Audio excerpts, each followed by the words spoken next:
तैयार रहिए। स्टार्ट।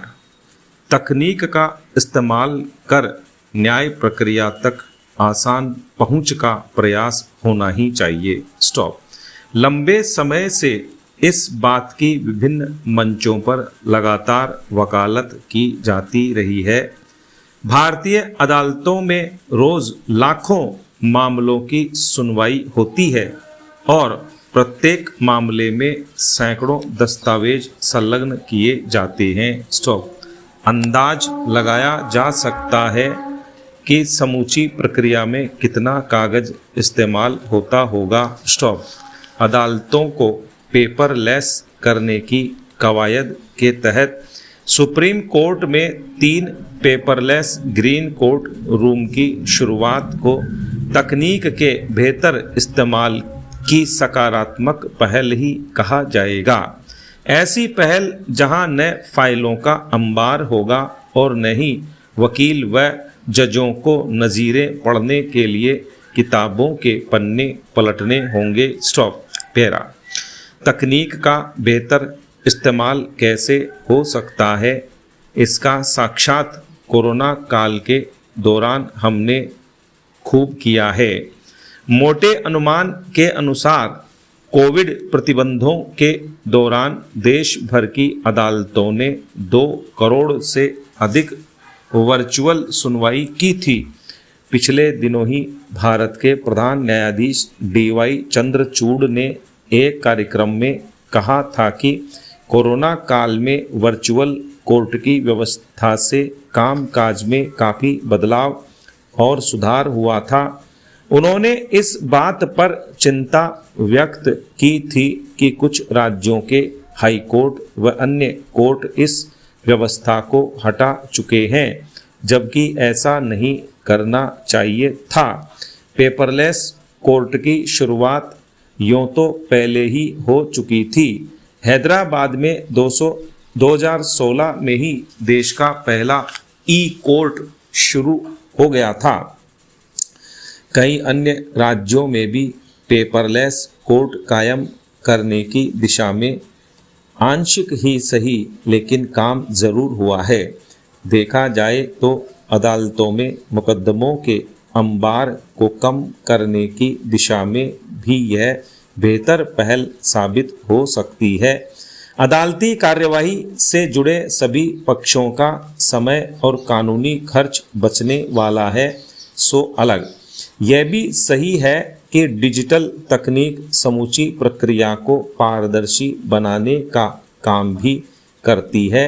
सबसे अहम यह कि पेपरलेस सुनवाई होने पर करोड़ों कागज़ों की बचत होगी। इससे पेड़ों की रक्षा होगी तो पर्यावरण संरक्षण स्वतः ही हो जाएगा। स्टॉप। पैरा। अदालतों में ऑनलाइन सुनवाई और पेपरलेस कोर्ट के सकारात्मक नतीजों को अनदेखा नहीं किया जाना चाहिए। इतना जरूर है कि पेपरलेस कोर्ट की अवधारणा तब ज़्यादा कारगर साबित होगी जब न केवल संबंधित पक्ष तकनीकी समझ वाले होंगे बल्कि उन्हें फैसले भी उनकी भाषा में ही उपलब्ध कराए जाएंगे। इस दिशा में भी जरूरी उपाय करने होंगे। स्टॉप। पैरा। प्रदेश के अलग अलग जिलों में किसानों को प्रधानमंत्री फसल बीमा योजना के तहत फसल बीमा के क्लेम नहीं मिलने और प्रीमियम राशि वसूल करने के बाद भी बीमा कवर जारी नहीं करने के मामले सामने आ रहे हैं। स्टॉप। वैसे तो फसल बीमा किसान के लिए एक तरह का सुरक्षा कवच है, लेकिन जिस मकसद को लेकर यह योजना लागू की गई है वह पूरा नहीं हो तो चिंताजनक बात है। बीमा प्रीमियम किसानों के KCC खातों से काटने के बाद उनके क्लेम बैंक खातों में जमा नहीं करने की शिकायतें तो लगातार आ ही रही हैं। बीमा कंपनियों ने अपने फ़ायदे के लिए इस योजना में कई तरह के पेच भी डाल रखे हैं। बीकानेर में फसल बीमा को लेकर उपभोक्ता अदालत तक पहुंचा एक मामला भी इसकी बानगी है, जिसमें बैंक ने किसान के खाते से पैसा काटकर तो कंपनी को भेज दिया, लेकिन बीमा कवर जारी ही नहीं किया। नतीजा यह हुआ कि फसल को नुकसान पहुंचने पर किसान क्लेम लेने से वंचित हो गया। उपभोक्ता कोर्ट ने किसान को राहत देते हुए बैंक को बीमा क्लेम के पेटे तय राशि का भुगतान करने के आदेश दिए। बीकानेर के ही महाजन में फसल बीमा की एक नई खामी उजागर हुई।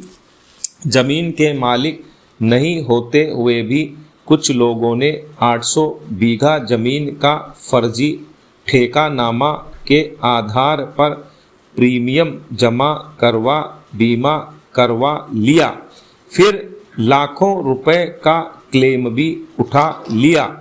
मामला उजागर होने पर आरोपियों के खिलाफ थाने में मामला दर्ज कराया गया है। जैसलमेर बाड़मेर के किसानों को तो केंद्रीय मंत्री के दखल पर बीमा कंपनी ने मुआवजे की रकम जारी की। दरअसल फसल बीमा योजना में केंद्र और राज्य सरकार बीमा प्रीमियम की राशि जमा करवाती है।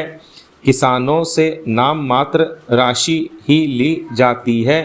राज्य सरकार जब तक अपने हिस्से की राशि का भुगतान बीमा कंपनी को नहीं करती, कंपनी किसानों को क्लेम राशि भी नहीं देती। बीमा कंपनी क्लेम देने में जितना विलंब करती है, उसे फायदा होता है।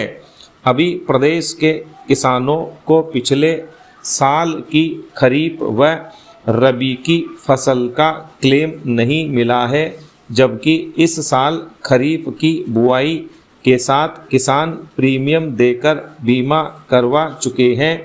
राज्य व केंद्र दोनों सरकारों को योजना की खामियों को दूर कर प्रबंधन मजबूत करना होगा, तभी किसानों को सुरक्षा कवच नसीब हो पाएगा। स्टॉप।